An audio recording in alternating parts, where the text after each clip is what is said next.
siapa daripada orang-orang yang masuk Islam atau masuk surga terlebih dahulu, ya, tanpa hisab, tanpa adab. Mereka itu mengatakan, mungkin ya Rasulullah, orang yang tidak pernah dalam kekafiran, orang yang masuk Islam langsung, ya. Mereka menganggap itu adalah sebuah anugerah yang luar biasa.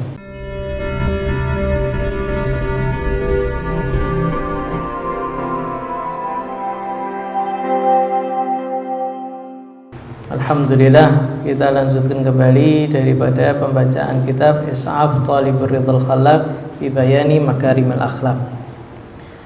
Alhamdulillah, sekarang masuk ke pembahasan yang terakhir. Jadi insyaallah Senin depan insyaallah sudah khatam, ya. Dan alhamdulillah kita bertepatan dengan malam 12 kelahiran Nabi Muhammad SAW. Insyaallah kita mendapatkan keberkahan daripada Nabi Muhammad SAW, dijadikan kita termasuk daripada umat yang mencintai dan dicintai oleh Nabi Muhammad SAW. Dan kebetulan pelajarannya ini tentang intisari diutusnya Nabi Muhammad SAW ke atas muka bumi ini, ya. Di sini Habib Umar sebagaimana biasanya beliau memulai dengan hamdalah dan salat ala Nabi sallallahu alaihi wasallam. Beliau mengatakan, amma ba'du fa inna mawdu'al khuluq indal muslim lahu makanatun alimnaha min talkhisil bi'tati li hadzal maqsudi fi qaulin Nabi sallallahu alaihi wasallam, innama bu'ithtu li utammima makarimal akhlaq. Sesungguhnya masalah akhlak pada seorang muslim itu memiliki peran dan tempat yang paling mulia. Dan kita ketahui itu daripada tujuan diutusnya Nabi Muhammad SAW di tengah-tengah kita.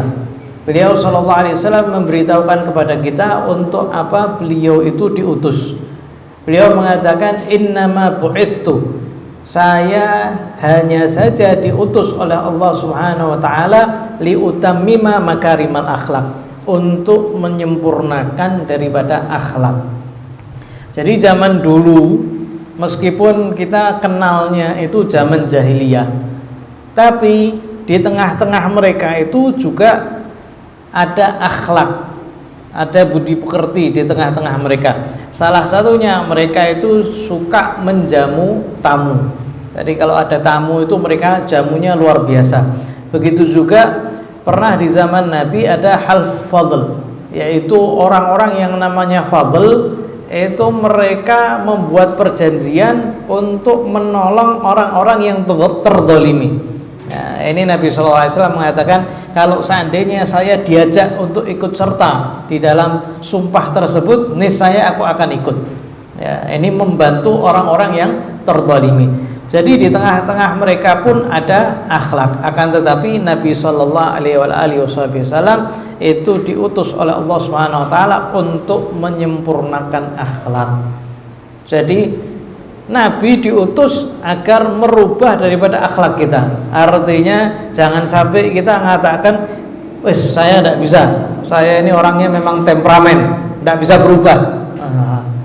Kalau tidak bisa berubah sifat itu tidak diutus Nabi. Nabi diutus untuk apa? Merubah sifat kita.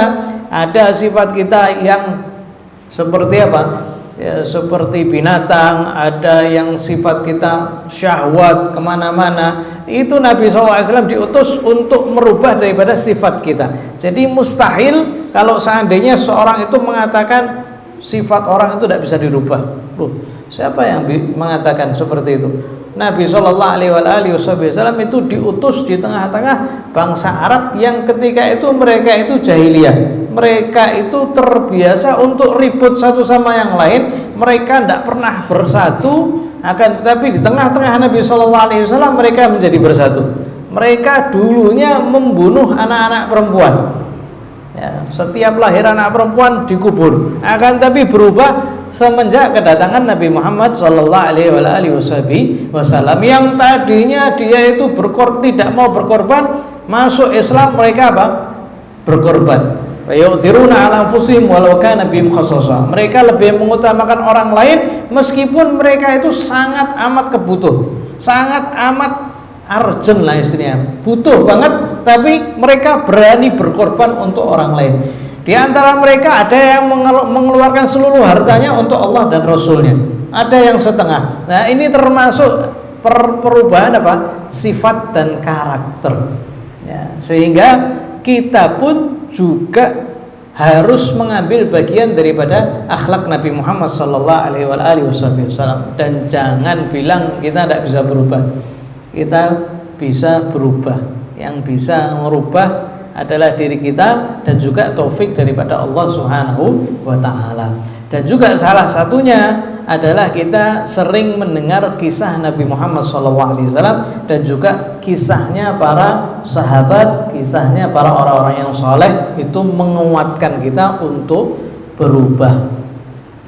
Kemudian beliau melanjutkan, wa inna ahlal istiqbal li hadhihi risalah al-muhammadiyah an-nabawiyyah allati khatamallahu biha risalat wa arsala biha habibahul mustafa sallallahu alaihi wasallam al-mustaqbiluna li hadhihi risalah la budda an yastabighu bi sibghati akhlaqiha bi sibghati ma da'at ilaihi bi sibghatil maqsad alladhi bu'itha min ajri Rasulullah sallallahu alaihi wasallam.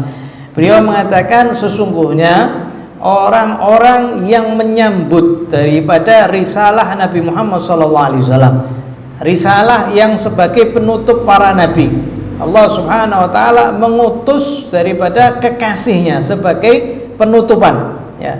Orang-orang yang menyambut pesan daripada Nabi, orang-orang yang menyambut risalah daripada Nabi Muhammad SAW, harus mereka itu mengambil bagian daripada akhlak Nabi Muhammad SAW. Pasti orang-orang yang menerima daripada ajakan Islam, pasti dia mendapatkan sebagian daripada sifat akhlak Nabi Muhammad SAW. Ya, istilahnya ada celupannya. Ya, kalau orang-orang yang betul-betul menghadap kepada syariat Allah Subhanahu wa taala, syariat Nabi Muhammad SAW, maka dia pasti memiliki celupan daripada celupan akhlak Nabi Muhammad SAW. Yang Nabi tidak diutus kecuali untuk akhlak. Jadi kalau kita perhatikan salat itu ngajak kepada akhlak. Inna salata tanha 'anil fahsya'i wal munkar. Sesungguhnya salat itu menjauhkan seseorang daripada perbuatan fahisyah, perzinaan dan perbuatan mungkar ya. Kemudian kalau seandainya daripada puasanya, Allah Subhanahu wa taala tidak butuh ketika seseorang itu meninggalkan makan dan minumnya sedangkan dia masih ghibah, sedangkan dia masih berkata dusta ya. Begitu juga haji ya. Al-hajju asyhurun ma'lumat faman farada fihinna al-hajja fala rafatha wala fusuqa wala jidala fil hajj. Barang siapa yang haji maka tidak boleh melakukan perbuatan yang fasik, tidak boleh melakukan perbuatan rafat atau mendatangi daripada istrinya, wala jidal, tidak boleh debat di dalam haji ya. Kalau seandainya seorang itu tidak melakukan itu semuanya, maka dia mendapatkan haji yang mabrur. Jadi intinya haji mabrur kalau seandainya seseorang itu mengerjakan daripada akhlak. Kalau tidak ada akhlaknya, hajinya tidak mabrur. Nah, gitu kita perhatikan semua daripada rukun Islam mengajak kita kepada akhlak. Wali ajli hadza ra'ayna al-ajaiba min tahawuli ahwalin nas min syirkin wa kufrin wa jahiliyatin wa anjahiyatin wa i'tida'atin wa kibrin wa ghadrasatin wa zulmin wa qatlin nufus ila karamin wa syiamin wa fadail wa adab wa ihsan wa tawadhu'in wa rahmatin wa rafah. Dan kita melihat bagaimana keajaiban yang ada di zaman Nabi Muhammad SAW. Mereka yang tadinya keadaan mereka keadaan syirik, menyekutukan Allah Subhanahu wa taala, menyembah berhala. Mereka dalam keadaan kufur, mereka dalam keadaan jahiliyah, mereka dalam keadaan arogan, mereka dalam keadaan saling memusuhi satu sama yang lain, yang kuat memakan yang lemah, mereka dalam keadaan sombong, mereka dalam keadaan kengerian, dalam keadaan selalu berzalim, mereka terbiasa untuk membunuh orang lain. dirubah oleh Allah Subhanahu wa taala dengan diutusnya Nabi Muhammad SAW, menjadi dalam keadaan mereka saling berderma, mereka dalam keadaan hormat, mereka mendapatkan fadilah, mereka dirubah menjadi seorang beradab, mereka melakukan perbuatan baik, tawadhu, rahmah, dalam keadaan lemah lembut. Yang tadinya jahiliyah dirubah oleh Allah Subhanahu wa taala. Ya. Yang paling kita perhatikan yaitu Sayyidina Umar bin Khattab radhiyallahu taala anhu. Beliau terkadang ya menangis gara-gara apa? Ingat masa-masa ketika beliau itu membunuh daripada anak perempuannya. Jadi kalau di bangsa Arab itu membunuh anak perempuan itu ada beberapa cara ya. Salah satunya ya, ada yang mereka itu ketika mau melahirkan istrinya itu dia melahirkan sampingnya sudah liang kubur. Kalau keluar perempuan langsung dikubur, kalau keluar laki langsung dibanggakan. Ya, ada juga yang mereka itu kalau melahirkan enggak diopeni dulu ya, disenengkan dulu sampai usia sebelum mau balik, usia 6, 7, 8 tahun ya, itu dihias dulu anak perempuannya ini yang usia 7 tahun, 8 tahun sebelum balik pokoknya. Mereka dihiasi, setelah dihiasi dikasih pakaian yang bagus, kemudian diajak ke tempat kuburannya. Sayyidina Umar menggali daripada lubang kubur untuk anaknya. Yang anaknya ketika itu tidak tahu. Ketika ngelihat ayahnya itu ada kotoran, anaknya kecilnya dengan polosnya mengatakan, wahai ayah, ini jenggotmu ada debunya, ada tanahnya. Ya. Setelah itu dikubur hidup itu. Ini Sayyidina Umar. Awalnya dalam keadaan semacam itu, akan tapi kemudian dirubah oleh Allah Subhanahu wa taala menjadi Sayyidina Umar bin Khattab. Berkat beliau Allah Subhanahu wa taala memuliakan Islam, dan berapa banyak daripada sikap Sayyidina Umar yang sama dengan sikapnya Allah Subhanahu wa taala.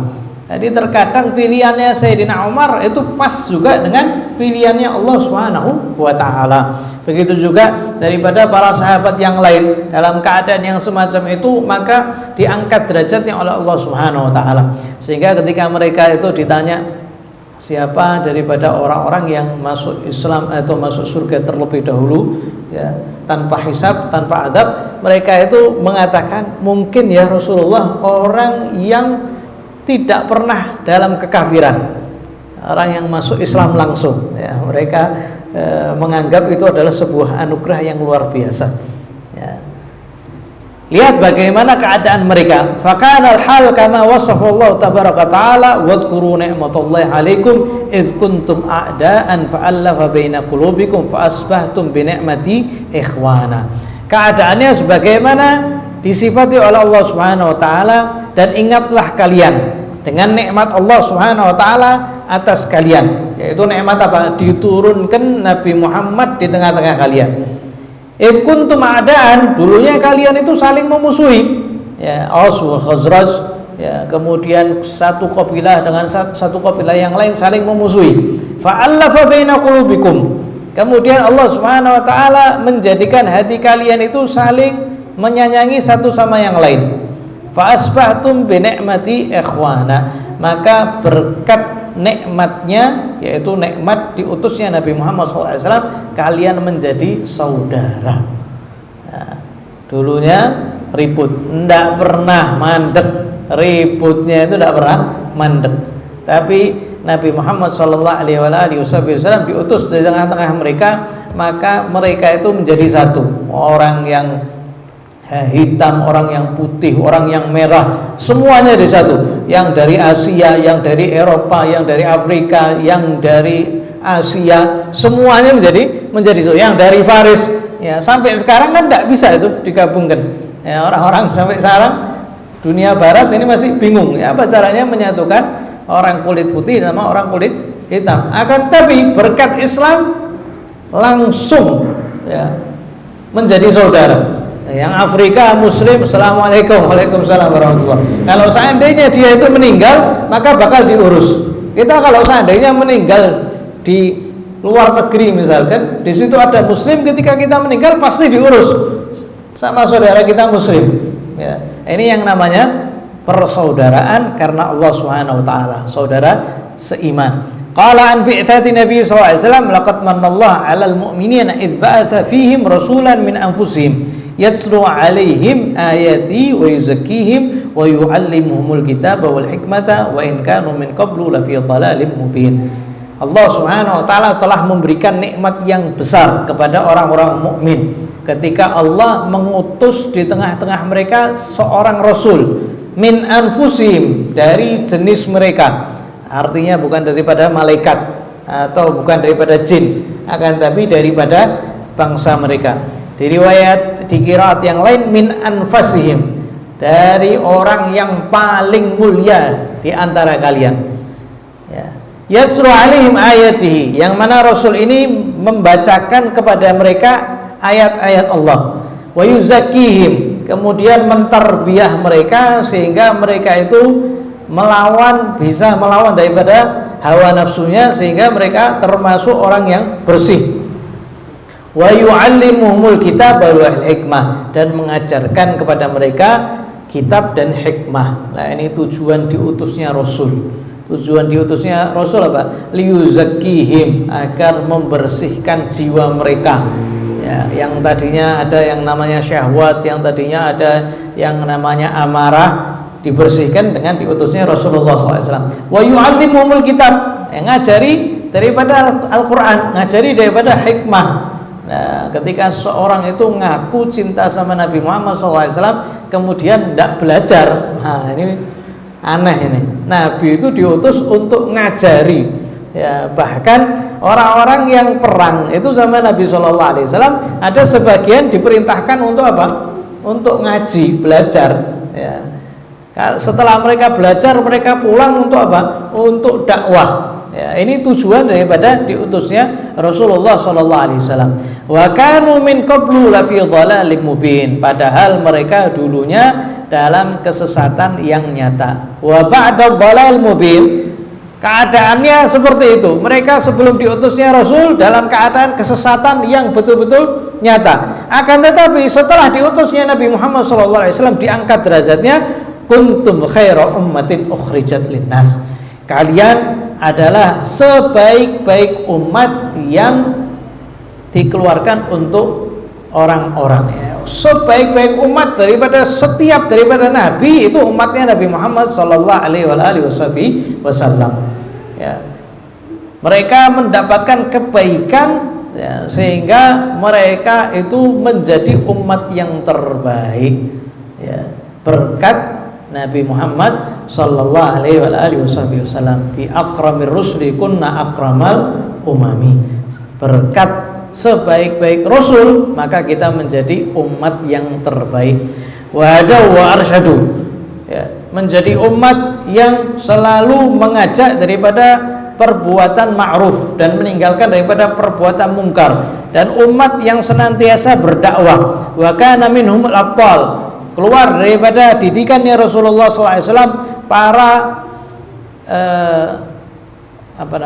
para juara, ya, wasadatur rijal, orang-orang yang berhasil untuk meninggalkan daripada nafsunya, para rijal, arbabul ulum wal ma'arif wal a'mal, orang-orang yang memiliki ilmu yang banyak, orang-orang yang mengenal Allah Subhanahu wa taala dan juga disertai dengan amal, bukan cuma ilmu tok tapi tidak ada amalnya.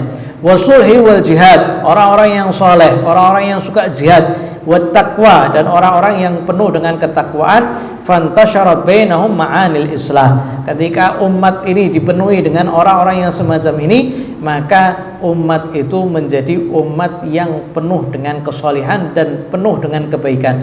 Wa ma'anis salah wa madhahirul falah, sehingga mereka menjadi orang-orang yang sukses. Fatahawwalu min halin ila hal ma'adzama wa ma'ajalla wa ma'akrama, maka berubah yang tadinya dalam keadaan jahiliyah berubah menjadi keadaan yang lain, ya, keadaan yang sangat agung, keadaan yang sangat mulia. Fakanu ba'da dzalika qadatal ummah wa sadatiha wa immatiha wal muallimuna linnasil khair. Sehingga setelah itu mereka menjadi pimpinannya umat. Nah, ini sahabat itu kan berpencar setelah meninggalnya Rasulullah SAW. Akhirnya mereka itu berdakwah, ya, daripada Sayyidina Abu Bakar, Sayyidina Umar, masa-masa penaklukan itu ada di masa Sayyidina Umar. Kemudian para sahabat kemudian pergi semuanya hijrah. Mereka itu ngajari daripada ilmunya Rasulullah SAW. Mereka menjadi pemimpin, wasadatiha wa immatiha, menjadi para imam, menjadi para tokoh, wal muallimuna linnasi khair, dan mereka itu sebagai pengajar kebaikan kepada masyarakat. Ya, ini faedah daripada diutusnya Rasulullah sallallahu alaihi wasallam. Sehingga kita yang muslim dari awal, maka bukan sesuatu yang mustahil kemudian kita bisa dirubah sama Allah Subhanahu wa taala. Ya, ada orang yang mau membunuh Rasulullah SAW, ya, itu didoakan oleh Nabi Muhammad SAW, tangannya Nabi diletakkan ke hati orang tersebut, maka langsung berubah. Yang tadinya mengatakan tidak ada wajah yang paling aku benci kecuali wajahnya Muhammad, maka dia mengatakan aku tidak ada wajah yang aku cintai kecuali wajahnya Muhammad SAW. Dulunya mengatakan tidak ada kota yang aku benci melebihi kotanya Muhammad, maka dia setelah didoakan oleh Nabi mengatakan tidak ada kota yang paling aku cintai kecuali kotanya Nabi Muhammad sallallahu alaihi wasallam. Ya, kalau seandainya penyihir Fir'aun itu ketika melihat mukjizat daripada Sayyidina Musa, itu langsung mengatakan amantu birabbi Musa wa Harun. Kita beriman dengan Tuhan yang Musa dan Harun. Ini bukan sihir ini. Ya, kita belajar sihir, tapi ini bukan sihir, ini mukjizat. Ya. Maka Fir'aun itu mengatakan kalian itu beriman sebelum izin daripada aku. Ya, sesungguhnya aku akan adab kalian. Maka dengan yang tadinya kafir, bukan kafir tok, penyihir lagi, ya, berubah. Ya. Dalam dia mengatakan faqdi ma anta qadir, lakukan apa yang kamu mau. Sesungguhnya kamu hanya menghukumi apa yang ada di atas muka bumi ini aja. Kamu cuma ngurusi dunia saja. Tapi kita mengharap akhirat. Jadi bukannya cuma beriman tok, tapi imannya kuat. Ini penyihir di zaman Fir'aun. Beriman sama Sayyidina Musa, imannya kuat lagi. Mau dihukum, mau diadab, tidak urusi kata dia. Sesungguhnya adab Allah Subhanahu wa taala lebih pedih. Apalagi kalau seandainya seseorang itu mengikuti apa yang diajarkan oleh Nabi Muhammad sallallahu alaihi wasallam. Ya, semoga Allah Subhanahu wa taala menjadikan kita termasuk yang diberi taufik oleh Allah Subhanahu wa taala untuk mengikuti daripada akhlak Nabi Muhammad sallallahu alaihi wasallam, dijadikan kita termasuk daripada yang mendapatkan bagian daripada sunnah Nabi Muhammad sallallahu alaihi wasallam, dijadikan kita termasuk yang mencintai Nabi Muhammad sallallahu alaihi wasallam, dicintai oleh Nabi Muhammad sallallahu alaihi wasallam,